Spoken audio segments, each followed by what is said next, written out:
52 മാർക്കിൻ്റെ 10 ചോദ്യങ്ങൾ അല്ലേ, 10 ചോദ്യങ്ങളാണ് ഡിലീറ്റ് ചെയ്യുന്നത്. അതെന്തിനാണെന്നറിയോ? ഈ സഖാവ് ആ 10 ചോദ്യങ്ങൾ അറ്റൻഡ് ചെയ്തിട്ടില്ല. ചിലത് അറ്റൻഡ് ചെയ്തിട്ടില്ല, ചിലത് എഴുതിയ തെറ്റിപ്പോയി. ആൻസർ കീ വന്നപ്പോഴാണ് ചിലത് തെറ്റിപ്പോയിട്ടുണ്ട്. അപ്പോൾ സഖാവിനെ രക്ഷപ്പെടുത്താൻ എന്താണ് വഴി? അത് മുഴുവൻ ഡിലീറ്റ് ചെയ്ത്. സഖാവ് അറ്റൻഡ് ചെയ്യാത്ത ചോദ്യം വേണ്ട. ശാസ്ത്രീയമായ നിലപാട്, ശാസ്ത്രീയ സോഷ്യലിസമാണ് ശരിക്കും. അതങ്ങോട്ട് നടപ്പിലാക്കി. അപ്പോൾ സഖാവ് എന്തായി? 1ാം റാങ്കിൽ വന്നു. സഖാവിനറിയാത്ത ചോദ്യങ്ങൾ, സഖാവിന് ഉത്തരമില്ലാത്ത ചോദ്യങ്ങൾ നമുക്ക് വേണ്ട.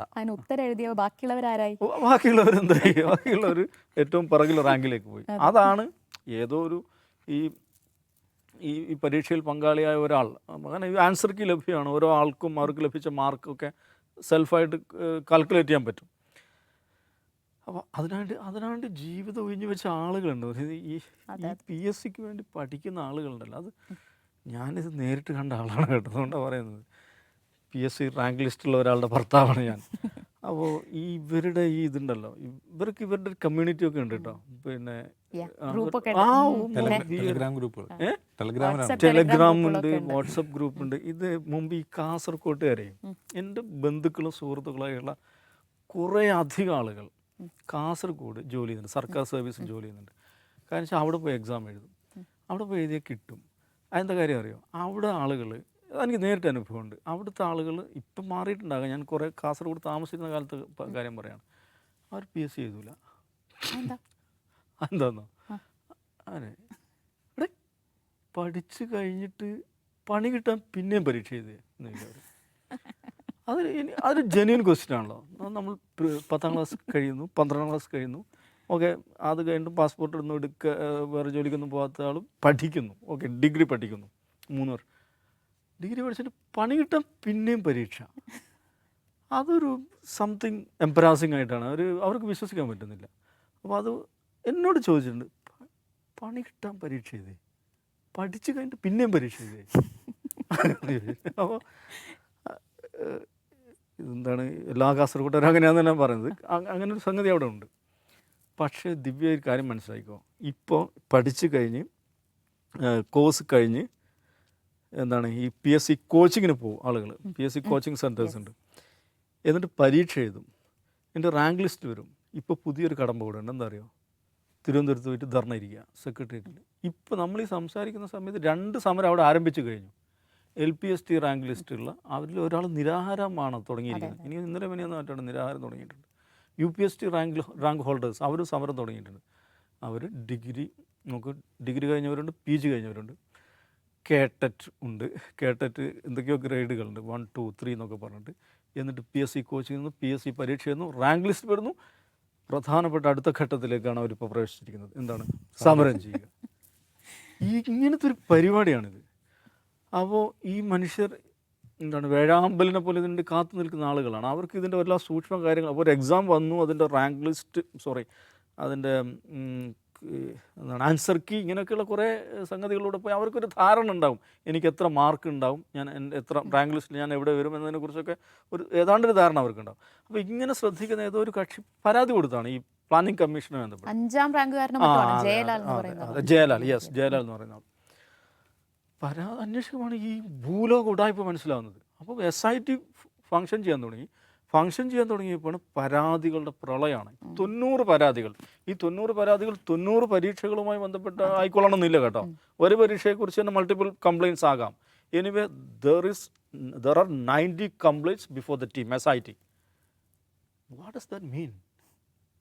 ഇത്രയും പ്രധാനപ്പെട്ട ഒരു സ്ഥാപനം, ഒരു ഭരണഘടനാ സ്ഥാപനം, ഗവൺമെൻറ്റിൻ്റെ ഏറ്റവും പ്രധാനപ്പെട്ട ആമായിട്ടുള്ള ഒരു ഓർഗനൈസേഷൻ, അവർ നടത്തുന്ന അവരുടെ ഏറ്റവും പ്രധാനപ്പെട്ട അവരുടെ USP എന്തായിരുന്നു? അവരുടെ വിശ്വാസ്യതയാണ്.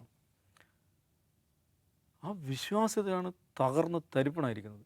അപ്പം ഇത് വന്നതോടുകൂടി വാട്ട്സ് PSC ഡൂയിങ് എന്ന് പറയുന്ന ഒരു പ്രധാനപ്പെട്ട ഒരു ചോദ്യം എഗൻ ഒരു സ്ക്രൂട്ടിനിക്ക് വിധേയമാണ്. എന്താണെന്ന് വെച്ചിട്ടുണ്ടെങ്കിൽ കേരളത്തിൽ അപ്പോൾ ഇന്നലെ ഇവരുടെ റാങ്ക് ഹോൾഡേഴ്സിൻ്റെ ധർണയിൽ സംസാരിക്കുകയാണ് ഒരു മൻസൂർ അലി എന്ന് പറഞ്ഞിട്ട് കേരളത്തിൽ അറിയപ്പെട്ടൊരു ട്രെയിനറുണ്ട്, ഈ PSC ട്രെയിനർ. അങ്ങനത്തെ എഴുതുന്ന പരീക്ഷയൊക്കെ ജയിക്കുന്ന ഒരാളാണ് അയാൾ. അദ്ദേഹം പ്രസംഗിക്കുന്നൊരു കാര്യമുണ്ട്, ആൻഡ് ദാറ്റ്സ് ഫാക്ട്. കേരളത്തിൽ 3.25 കോടി ജനങ്ങളേ ഉള്ളൂ. 3.25 കോടി ജനങ്ങളുള്ള കേരളത്തിൽ PSCയിൽ 21 മെമ്പർമാരുണ്ട്. PSCയിൽ 21 മെമ്പർമാരുണ്ട്. അവരുടെ ശമ്പളവും ശമ്പളം 3.5 ലക്ഷം, യെസ് 3.5 ലക്ഷത്തിനടുത്ത്. ഒരു വർഷം ഇവർ പെൻഷൻ 2 ലക്ഷത്തിനടുത്ത് പെൻഷൻ. ഒരു ടെനൂർ പൂർത്തിയാക്കുന്ന ഒരാൾക്ക് 2 ലക്ഷത്തിനടുത്ത് പെൻഷൻ. ഒരു വർഷം 8.5 കോടി രൂപയാണ് ഇവന്മാരെ തീറ്റിപ്പോറ്റാൻ വേണ്ടിയിട്ട്. എഗൻ ഒരാൾക്ക് PSC വഴി ജോലി കിട്ടണമെങ്കിൽ അതിന് വിദ്യാഭ്യാസ യോഗ്യതകളുണ്ട്, ഓരോന്നിനും പ്രിസ്ക്രൈബ്ഡ് യോഗ്യതകളുണ്ട്. PSCയിൽ മെമ്പറാകാൻ അങ്ങനെ ഒരു യോഗ്യതയില്ല, അപ്പോൾ ഒരു യോഗ്യതയില്ലാത്ത ആൾക്ക് പ്രധാനമന്ത്രിയേക്കാൾ ശമ്പളം. പ്രധാനമന്ത്രിയുടെ സാലറി സ്കെയിൽ എടുക്കുക, ഈ കേരളത്തെ PSC മെമ്പറുടെ സാലറി സ്കെയിൽ കമ്പയർ ചെയ്യുക.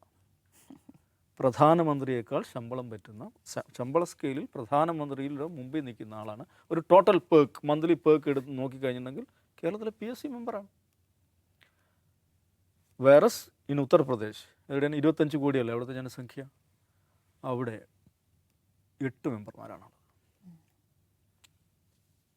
UPSC ഇന്ത്യയിൽ ഏറ്റവും കൂടുതൽ റിക്രൂട്ട്മെൻറ്റ് എക്സാംസ് നടത്തുന്ന ഏജൻസിയാണ്, അവർക്ക് 10 മെമ്പർമാരാണുള്ളത്. 11 ചെയർമാൻ കൂടിയാൽ ചിലപ്പോൾ 11 ആയിരിക്കും. അപ്പോൾ ഇതെന്താണ് ഈ PSC എന്ന് പറയുന്ന ഇതെന്താണ് സാധനം, ഇതെന്താണ് സംഭവം? ഈ മെമ്പർമാർക്കൊക്കെ എന്തിനാണ് ഇത്രയും ശമ്പളം കൊടുത്ത് ഇത്രയധികം മെമ്പർമാർ?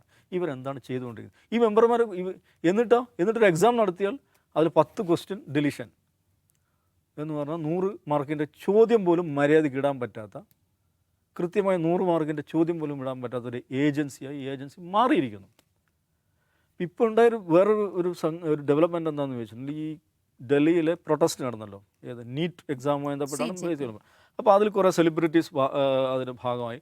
അപ്പോൾ ഇവർക്ക് സോഷ്യൽ മീഡിയയിൽ അവരെ ടാഗ് ചെയ്ത് ചോദ്യങ്ങൾ വരികയാണ്. നിങ്ങൾ ഡൽഹിയിലെ സമരത്തിന് വലിയ സപ്പോർട്ട് കൊടുത്തു, അതാണ്ട് ഇവിടെ ഒരു പരിപാടി നടക്കുകയാണ്, നിങ്ങൾ കാണുന്നില്ലേ? അപ്പോൾ അവർക്ക് അതിനോട് റെസ്പോണ്ട് ചെയ്യാൻ പറ്റാത്ത അവസ്ഥ വന്നു. കാരണം ദാറ്റ്സ് എ ഫാക്ട്. ഇവിടെ റാങ്ക് ഹോൾഡേഴ്സ് അവിടെ തെരുവിൽ കിടക്കുന്നുണ്ട്, ഇവിടെ റാങ്ക് അട്ടിമറിച്ചിട്ടുണ്ട്, പരാതികൾ ഇങ്ങനെ ഓരോന്നോരോന്നായി വന്നുകൊണ്ടിരിക്കുകയാണ്. അപ്പോൾ ഈ നീറ്റുമായി ബന്ധപ്പെട്ട് നീറ്റ് എക്സാം അതിൽ പങ്കാളികളെന്ന ജെൻസി പിള്ളേരാണ്, പക്ഷേ ഇതിൽ കുറച്ചും കൂടെ മുതിർന്ന ആളുകളാണ്. അപ്പോൾ ആ കുട്ടികൾ ഉണ്ടാക്കുന്ന അത്ര ശബ്ദം, ആ ഒരു വോയിസ് എനിക്ക് തോന്നുന്നു ഈ റാങ്ക് ഹോൾഡേഴ്സ് ഉണ്ടാക്കാൻ പറ്റാത്തത് കൊണ്ടായിരിക്കാം ആ ഒരു ലെവലിലേക്ക് വളരാത്തത്. മറ്റൊരിടത്ത് പറഞ്ഞാൽ what happen with NEET the same is with PSC Kerala. NEET എന്ത് തോന്നിയാസാണോ ചെയ്തത് അത് തന്നെയല്ലേ ഇവരും ചെയ്തിരിക്കുന്നത്. അപ്പോൾ അതുകൊണ്ട് ഇതിനകത്ത് ഇൻസ്റ്റഗ്രാം ഇതിനകത്ത് ഇത് പ്രധാനപ്പെട്ട ചർച്ചയായി മാറിക്കൊണ്ടിരിക്കുകയാണ്. കാരണം സെലിബ്രിറ്റീസിന് അതിനോട് റെസ്പോണ്ട് ചെയ്യാൻ പറ്റാത്തൊരവസ്ഥ വന്നു. അപ്പോൾ എനിക്ക് തോന്നുന്നത് ഈ ഒരു മൊമെൻറ്റ്, ഈ പെർട്ടിക്കുലർ എക്സാമുമായി ബന്ധപ്പെട്ട് നടന്നിട്ടുള്ള ഈ പ്രശ്നത്തെ മുൻനിർത്തി SIT അന്വേഷണം വരുന്നു.